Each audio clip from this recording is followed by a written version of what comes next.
Hello दोस्तों, तो कैसे हैं आप लोग। चलिए आज नेक्स्ट वीडियो में हम चलते हैं। इससे पहले 2 क्लास मेरा हो चुका है, ठीक है। अगर आपने नहीं देखा है तो वो वीडियो जाकर के देखिएगा। वैसे आप नहीं देखें फिर भी ये वीडियो देख सकते हैं, बहुत अच्छे तरीके से समझ में आएगा। अगर वीडियो अच्छा लगे तो लाइक, सब्सक्राइब एंड शेयर ज़रूर कीजिएगा, ठीक है। और डिस्क्रिप्शन में टेलीग्राम का लिंक है, वहाँ से हम एक प्रिंटेबल PDF भी देता हूँ क्लास के बाद, तो आप वहाँ से PDF भी डाउनलोड कर सकते हैं। तो चलिए आज इसका सेशन शुरू करते हैं।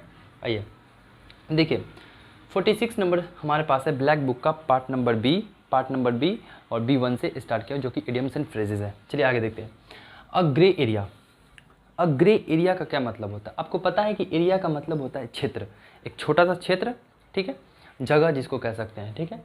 और ग्रे कलर आपने जाना होगा कि ग्रे जो कलर होता है, neither black and neither white कह सकते हैं उसको। ना तो पूरा ब्लैक होता है और ना ही पूरा वाइट होता है, यानी कि बीच बीच वाला रास्ता होता है, यानी कि अनक्लियर कह सकते हैं। जो बीच बीच का रास्ता है, यानी कि इसका माइंड इधर भी जा रहा है और इसका माइंड इधर भी जा रहा है, यानी कि इसका जो माइंड है वो क्लियर नहीं है, यानी कि अनक्लियर, वो बहुत ज़्यादा कन्फ्यूज़न में है। तो इसी तरह कह सकते हैं ये जो ग्रे कलर है, ना तो पूरा ब्लैक है और ना ही पूरा वाइट है, यानी कि एक बीच बीच वाला नंबर है। तो कह सकते हैं एक ऐसा एरिया जहाँ पे क्या होता है, अनक्लियर सिचुएशन हो जाता है। एक ऐसे जगह जहाँ पे क्या होता है, अस्पष्ट स्थिति होती है, यानी कि अनक्लियर सिचुएशन होता है, यानी कि बहुत ही ज़्यादा कन्फ्यूज़न भरा होता है, ठीक है। आगे देखते हैं। A here in the butter. चलिए, बटर यानी कि मक्खन, बटर यानी कि मक्खन। अब बटर का मतलब क्या है, मक्खन में क्या है? अगर बात करते हैं हेयर का मतलब होता है बाल। जब याद कीजिए, मतलब थोड़ा सा रिलेट कीजिए रियल लाइफ से। जैसे कि मान लीजिए हमारे पास बटर है, बटर में अगर हेयर बाल का एक टुकड़ा, बाल का एक पीस अगर गिर जाता है, ठीक है, अगर गिर जाता है तो आप क्या करेंगे, बहुत ही ज़्यादा डिफ़िकल्ट चैलेंजिंग सिचुएशन आ जाएगी कि आखिरकार ये बाल निकला कहाँ से, चला कहाँ गया। पूरा मक्खन में पूरा मिक्स हो जाता है, क्या होता है, और उसको बाल को ढूंढिए, नहीं मिलेगा, ठीक है। जैसे कि दूध में जब बाल का एक टुकड़ा गिर जाता है तो दूध में से निकालने के लिए क्या होता है, बहुत ही चैलेंजिंग फेस करना होता है। तो इसका मतलब होता है चुनौतीपूर्ण स्थिति। A here in the butter, यानी कि बटर में, मक्खन में एक बाल, यानी कि हमारे लिए कैसा सिचुएशन है, तो सर चैलेंजिंग सिचुएशन है। मक्खन में से बाल निकालना बहुत ही बड़ा चैलेंज होता है, ठीक है। आइए देखते हैं। अ हेयर्स ब्रेथ का मतलब तो चौड़ाई और हेयर्स का मतलब होता है बाल, ठीक है, हेयर।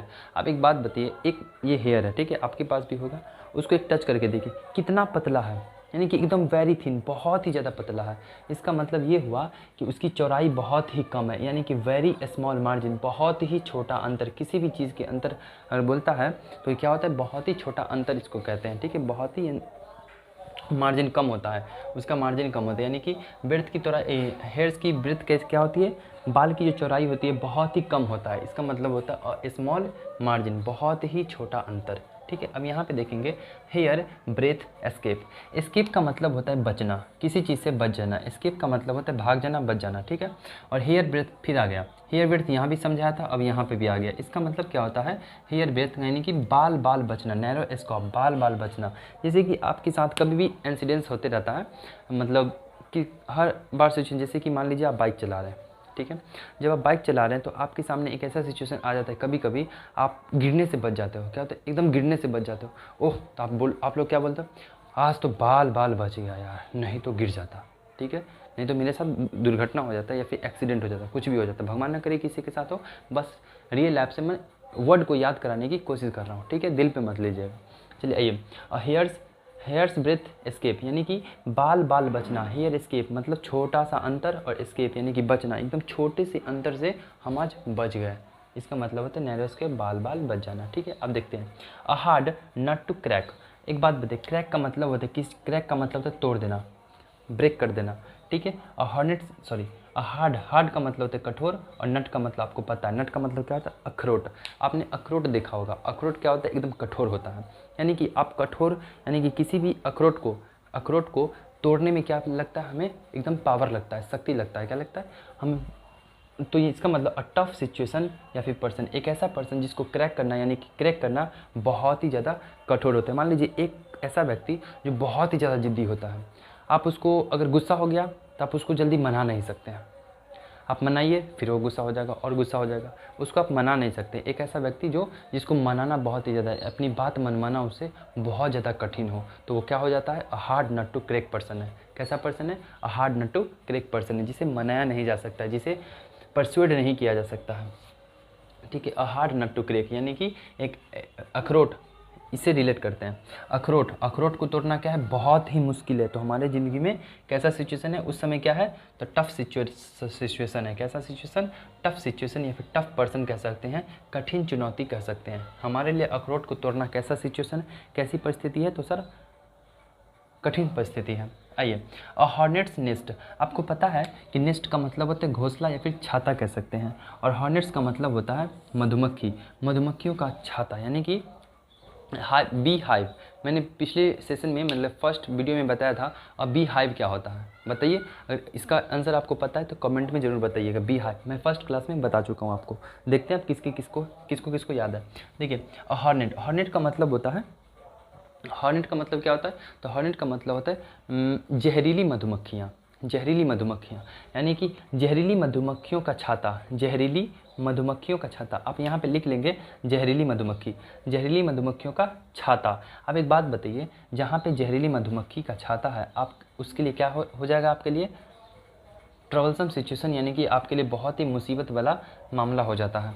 अब बताइए, आपके घर में कहीं पे या फिर कोई भी कोना पे कहीं पे पेड़ पौधे पे लगा होता है, जब आम तोड़ने गए या फिर कुछ भी होता है, तो उसमें क्या होता है, मान लीजिए आपके पास पेड़ पे, उस पेड़ पे, जिस पेड़ पे आप आम तोड़ने गए, उस पेड़ पे क्या लगा हुआ है, जहरीली मधुमक्खियों का छाता लगा हुआ है। ऐसे मक्खियों का छाता तो घर के बिल्डिंग पे भी लग जाते हैं, ठीक है। तो वहाँ पे मान लीजिए उस पेड़ पे क्या लगा हुआ है, हॉर्नेट नेस्ट, यानी कि जहरीली मधुमक्खियों का छाता लगा हुआ है। तो आपके लिए, आप चढ़ गए तो आपके लिए उस समय कैसा सिचुएशन आ चुका है, यानी कि बहुत ही ज़्यादा मुसीबत वाला मामला आ चुका है।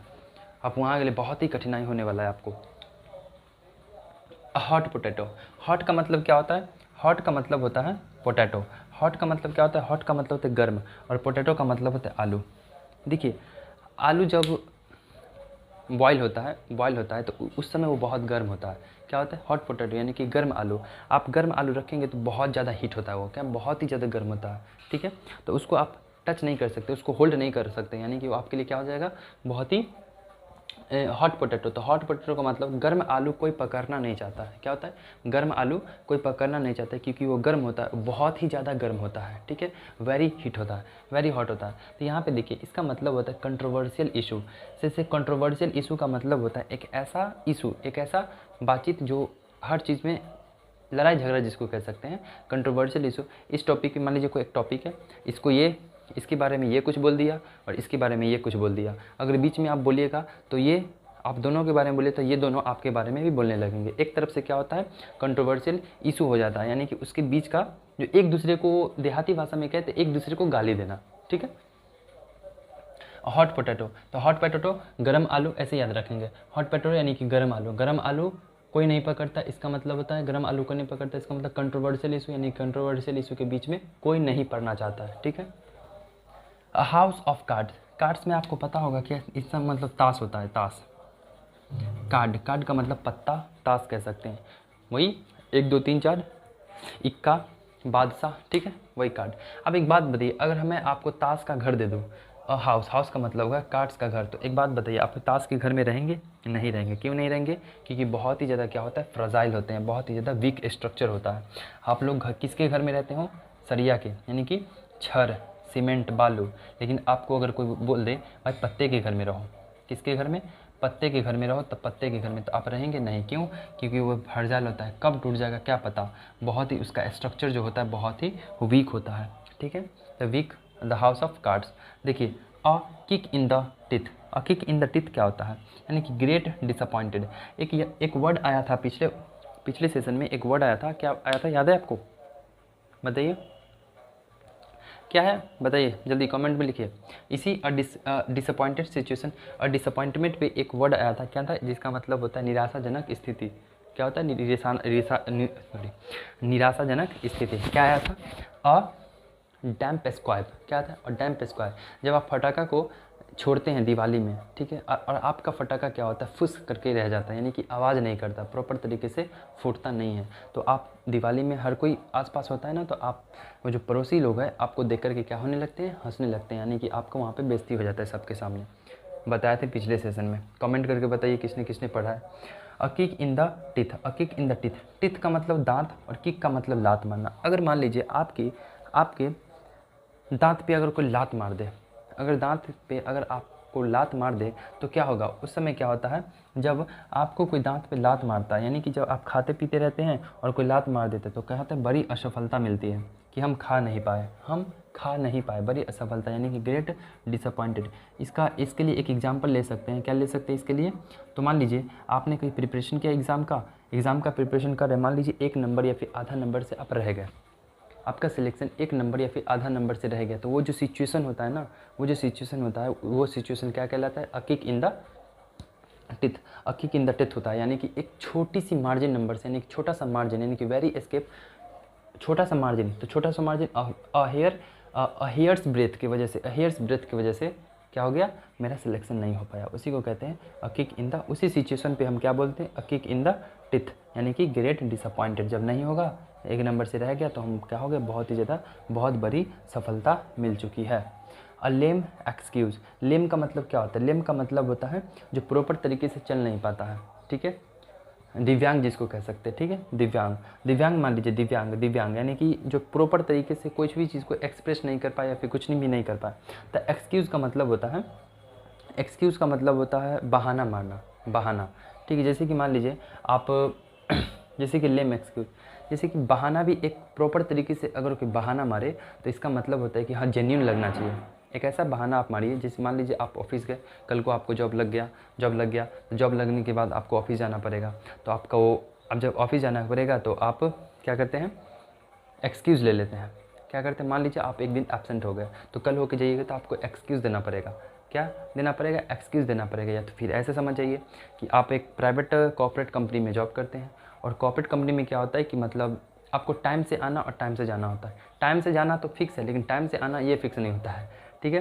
तो टाइम से जब जाएंगे तो अगर 1 घंटा लेट हो गया, मान लीजिए 1 घंटा लेट हो गया, तो बॉस पूछेगा क्यों लेट हुआ, तो आप उस समय आप प्रॉपर या फिर जेन्यून एक्सक्यूज़ देंगे, तो हाँ लगना चाहिए कि हाँ आपने इस वजह से आपको लेट हो गया। लेकिन लेम एक्सक्यूज़ उसे नहीं कहते, लेम एक्सक्यूज़ कहते हैं ऐसा बेढंगा कुछ भी बोल दिया। जेन्यून एक्सक्यूज़ कहता ही नहीं, जैसे कि मान लीजिए आपने बोल दिया सड़क पे बिल्ली बैठी थी इसलिए लेट हो गया।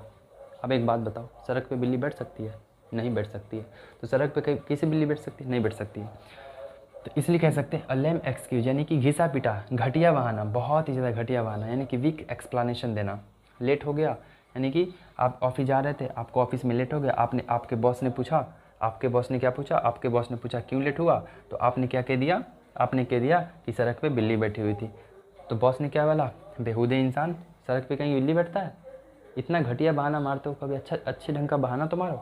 चलिए ठीक है, अब समझ में आ गया। अब यहाँ 56 की बात करते हैं। और लाफिंग स्टॉक, लाफिंग से आपको पता होना चाहिए, लाफिंग का मतलब होता है हंसना। क्या होता है, हंसना होता है, यानी कि एक हंसी का पात्र बन जाना। क्या करना, हंसी का पात्र, ये तो बहुत ही आसान है। लाफिंग स्टॉक जो हंसी का पात्र है, रेडिक्यूल, ये बहुत इंपॉर्टेंट वर्ड है। और लाफ्टर, रेडिक्यूल का मतलब होता है जिसका मजाक उड़ाया जाता है, ठीक है, और लाफ्टर का मतलब हंसने वाला चीज़। अलीन पैच का मतलब होता है, पिछले सेशन में एक वर्ड्स आया था, अ बैड पैच। क्या था, अ बैड पैच, बैड का मतलब बुरा मैंने बोला था, और पैच का मतलब होता है एकदम हिस्सा, या फिर फेज कह दो, पार्ट कह दो, फेस कह दो या फिर पार्ट कह दो। तो फेस का मतलब क्या होता है, एक बैड, वहाँ पे मीनिंग क्या था, अ बैड पैच, यानी कि एक मुसीबत, यानी कि एक ऐसी सिचुएशन जो हम भूलना चाहते हैं, यानी कि एक बैड सिचुएशन होता है, बहुत डिफिकल्ट सिचुएशन होता है जिसे हम भूलना चाहते हैं, क्या कहते हैं, यानी कि बैड सिचुएशन हुआ पे। यहाँ पे भी वही मीनिंग आता है, अलीन पैच का मतलब होता है a period of poor performance.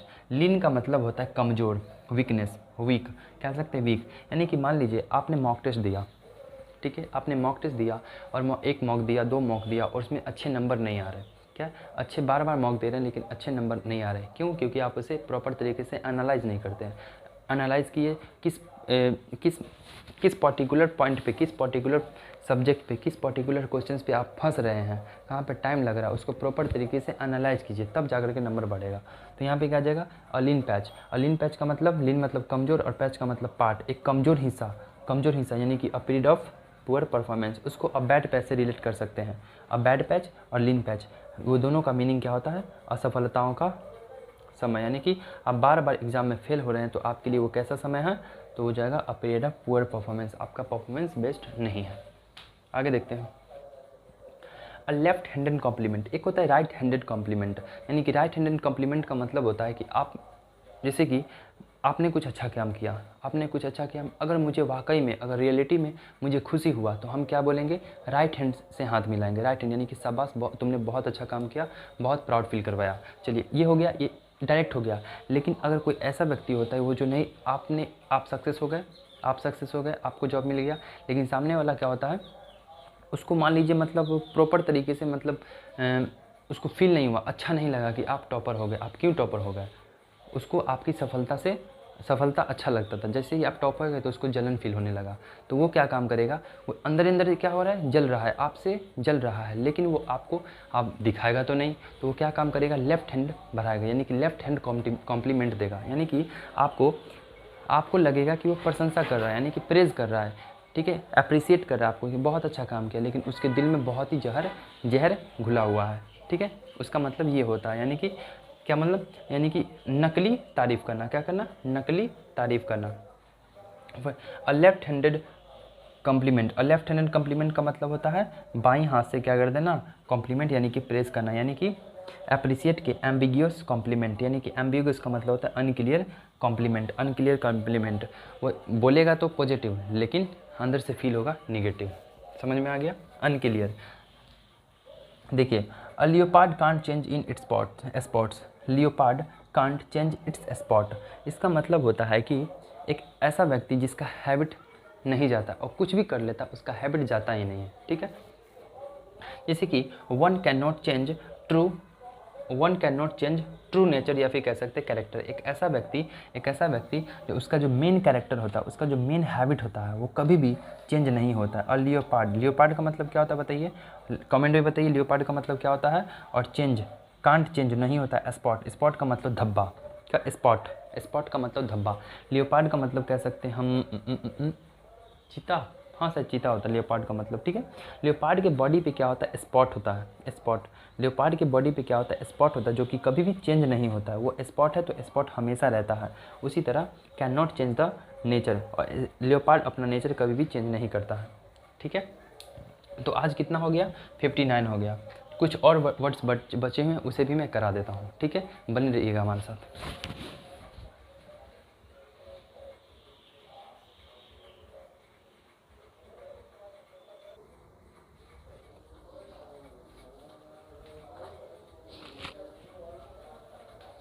चलिए तो आप आगे चलते हैं, ठीक है।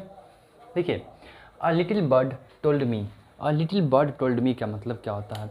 अ लिटिल बर्ड का मतलब होता है पक्षी, टोल्ड का मतलब होता है किसी को मेरे से कहती है। बर्ड में एक छोटी सी चिड़िया है जो मेरे से कहती है। छोटी सी चिड़िया आपसे क्या कह सकती है? देखिए, आपसे क्या receive information from secret sources, यानी कि पहले के ज़माना में क्या होता था? कबूतर से याद है, कबूतर क्या करता था कि पहले चिट्ठी यहाँ से कबूतर जा चिट्ठी लेके आ, ठीक है। तो पहले कबूतर चिट्ठी पहुँचाने का काम करता था, और ये चिट्ठी उसी को मिलता था, उसी को देता था जिसे कहा गया था देने के लिए। जिसे कबूतर को जो कहता है, जिसको देना है, उसी को जा कर के देता था। तो ये बहुत ही बड़ा क्या होता है? सीक्रेटली होता था। क्या होता था? बहुत ही ज़्यादा सीक्रेट तरीके से सीधा रूम में जा कर के ये देता था, ठीक है। तो इसका मतलब होता है अ लिटिल बर्ड, एक छोटी सी चिड़िया है जो मुझे क्या लेकर के आई। चिड़िया जो है यह क्या लेकर के आई? इन्फॉर्मेशन लेके गए। किस तरीके से? सीक्रेटली तरीके से इन्फॉर्मेशन लेके आई थी। एक चिड़िया मुझे, कबूतर मेरी चिड़िया है, ठीक है, कबूतर मेरी चिड़िया है। चिड़िया सीक्रेटली तरीके से क्या लेके आई? मेरे लिए मैसेज लेके आई, इन्फॉर्मेशन लेके आई, ठीक है। यह इन्फॉर्मेशन रिसीव का ये जो स्पेलिंग है याद रखिएगा, स्पेलिंग बहुत ही ज़्यादा इंपॉर्टेंट है। और याद रखिएगा ये इन्फॉर्मेशन को भी थोड़ा बता देता हूँ। इन्फॉर्मेशन जो अनकाउंटेबल नाउन होता है, ठीक है, अनकाउंटेबल नाउन होता है। और अनकाउंटेबल नाउन के साथ कभी भी आप क्या नहीं लगा सकते? ए या फिर एन नहीं लगा सकते, ठीक है। और अनकाउंटेबल में कभी भी एस या ई एस नहीं जोड़ सकते, यानी कि अनकाउंटेबल नाउन को कभी भी प्लुरल नहीं बना सकते। ये बहुत ही ज़्यादा इंपॉर्टेंट है। एरर में पूछता है, जैसे कि इन्फॉर्मेशन है तो लिख देगा इन्फॉर्मेशन में एस लगा करके देगा, जो कि एस नहीं होगा। आगे चलते हैं अपने। A little goose of gratitude, a little goose of gratitude, याद रखिएगा यहाँ पे आता है फ्रेंडली फीलिंग। और गुस का मतलब क्या होता है? गुस का मतलब होता है बहाव, तेज बहाव। इसका मतलब होता है बहुत ही ज़्यादा तेज बहाव, जिसको नदी की एक बहाव होती है जिसको तेज बहाव कहते हैं, उसको क्या कहते हैं? तेज बहाव। यानी कुछ भी बह रहा है तो एकदम तेज़ी से बह रहा है। और ग्रेटिट्यूड का मतलब होता है शुक्रिया, किसी को थैंकफुल कहना या फिर किसी की प्रशंसा करना, थैंक यू बोलना या फिर शुक्रिया करना। क्या करना? शुक्रिया करना। यानी कि शुक्रिया का बहाव, यानी कि आपने एक ऐसा काम किया है, आपने एक ऐसा काम किया है जो आप जैसे ही घर से निकले, अगर आप अच्छा काम कीजिए, जैसे ही आप घर से निकलते हैं, वाह क्या कमाल कर दिया तूने भाई, क्या बहुत अच्छा काम किया तुमने। फिर 2 कदम आगे गए, फिर दूसरा व्यक्ति ने कहा वाह क्या बात है, ऐसा सबको करना चाहिए। फिर फिर 2 कदम चले, फिर तीसरा व्यक्ति मुझे यही बात, सेम बात बोला, शुक्रिया कर रहा है भाई, शुक्रिया कर रहा है। तो इसी को कहते हैं, क्या कहते हैं? A little goes of gratitude, friendly behaviour, friendly feeling हो जाता है। यानी कि आप किसी से जानते नहीं हैं, आप ना किसी को पहचानते हैं और आपसे वो थैंक यू बोल रहा है, यानी कि शुक्रिया आपका कर रहा है। इसका मतलब क्या है? आपको ऐसा फील होगा यार ये तो सब मेरे जानने पहचानने वाले लोग हैं, बहुत मेरे फ्रेंडली लग रहे हैं, ठीक है, ऐसा फील होता है। इसका अगर रियल लाइफ से और रिलेट किया जाए, मान लीजिए एक स्टूडेंट है, स्ट्रगल लाइफ से बहुत ही स्ट्रगल से जूझ रहा है, ठीक है, तो वो क्या मतलब एक बार फेल हो गया, 2 बार फेल हो गया, तो उसको क्या होता है, यानी कि उनका जो पड़ोसी या फिर रिश्तेदार है वो क्या करते हैं, बहुत ही क्रिटिसाइज़ करते हैं उनके, कि इतना दिन से लगा हुआ है, अभी तक नहीं हो रहा है, ये नहीं हो रहा है, वो नहीं हो रहा है, कब तक लगा रहेगा, निठला बैठे रहेगा, जाकर कुछ कमा पैसा वैसा कमा जाओ, ये सब बहुत सारा बोलते रहता है। तो अब क्या होता है कि मान लीजिए एक दिन उसका रिजल्ट आ जाता है, रिजल्ट हो जाता है, अब क्या काम करेगा, वही लोग जो आपका क्रिटिसाइज़ कर रहे थे वही लोग आपको क्या करेंगे, अप्रिशिएट करेंगे। क्या करेंगे? वाह तुम तो बहुत कमाल कर दिए भाई, जॉब लेकर ही माने तुम, बहुत अच्छा, शाबाश।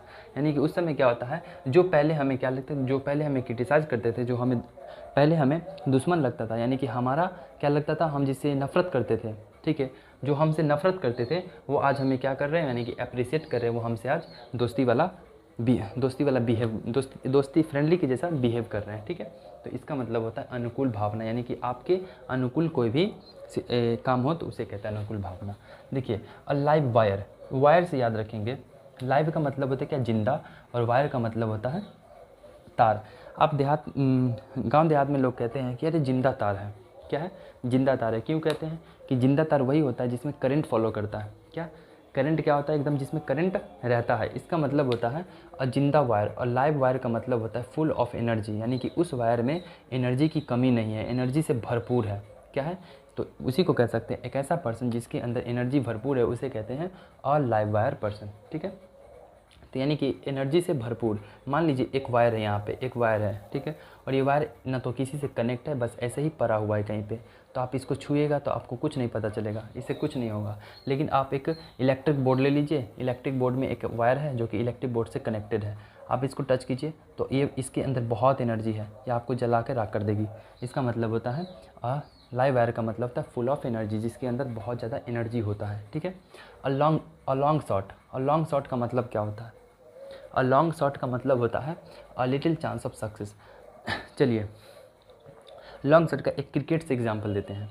मान लीजिए क्रिकेट मैच हो रहा है, ठीक है, क्रिकेट मैच हो रहा है, उसमें क्या होता है कि कोई प्लेयर है जो कि बहुत लंबा छक्का मारता है, क्या बहुत लंबा छक्का मारता है, तो क्या होता है ना, बहुत रेयरली होता है, क्या होता है, बहुत रेयरली होता है कि कोई बहुत ही लंबा छक्का मार दे, इतना लंबा छक्का मार जो कि हिस्ट्री बन जाता है, ये बहुत ही रेयर होता है, सालों पे एक बार होता है, बहुत सालों पे एक बार कोई प्लेयर होता है जो मार देता है। इसका मतलब होता है एक a little chance of success, यानी कि बहुत कम चांस होता है, यानी कि बहुत कम लोग होते हैं जो लंबा छक्का मारते हुए दिखते हैं आपको, क्या होते हैं, यानी कि उसके सक्सेस होने के चांस क्या है, बहुत ही कम होते हैं, उसी को कहते हैं लॉन्ग शॉट।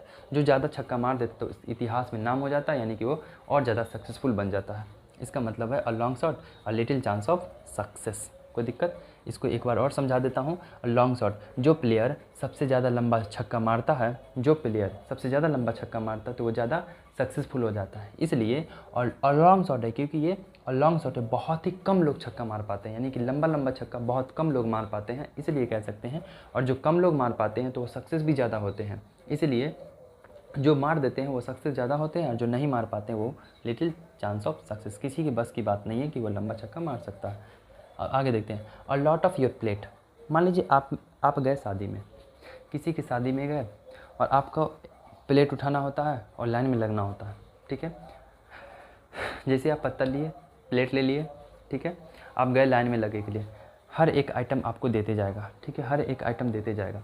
और आपका मान लीजिए पूरा प्लेट फुल हो गया, क्या हो गया है, फुल। और लॉट ऑफ, लॉट का मतलब होता है, लॉट का मतलब होता है बहुत सारा, यानी कि प्लेट में, आपके प्लेट में बहुत सारा आइटम्स हो गए, तो आप क्या कीजिएगा, वो आइटम्स तो आपके पास हो गया, तो वो आपकी क्या बनती है, रिस्पॉन्सिबिलिटीज़ बनती है कि आप जितने भी, आपकी वो रिस्पॉन्सिबिलिटी बनती है कि आप पूरे जितने भी प्लेट में आपने लिया है वो सभी को सभी आप क्या करें, खा जाएं, उसे बर्बाद ना करें, ठीक है।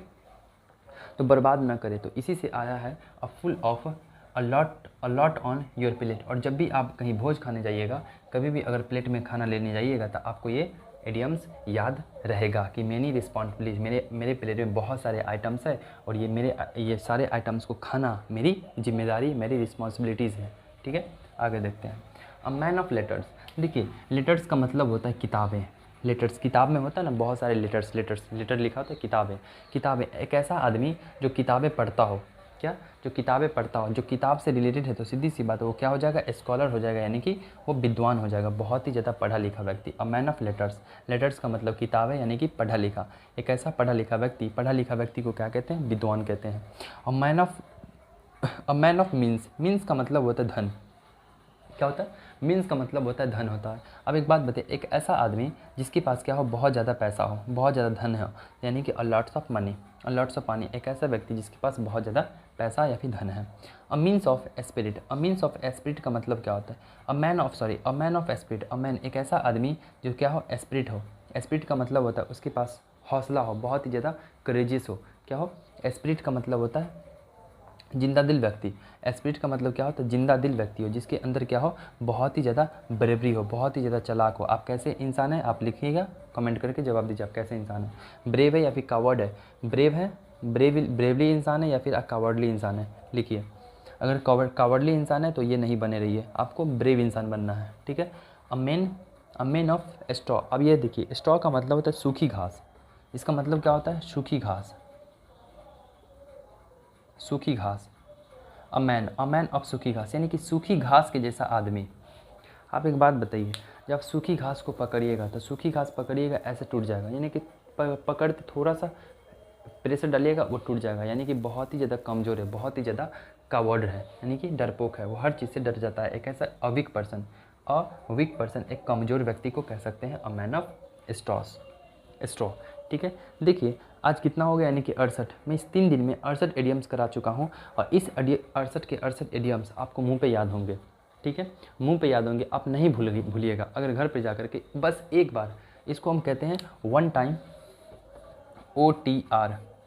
OTR method. कौन सा मेथड, इसका नाम रखे हैं हम OTR मेथड, यानी कि वन टाइम रिवीजन मेथड। कौन सा, OTR मेथड, यानी कि वन टाइम रिवीजन मेथड। एक बार आप रिवीजन कीजिए घर पे जा करके, उसके बाद आप नहीं भूलिएगा।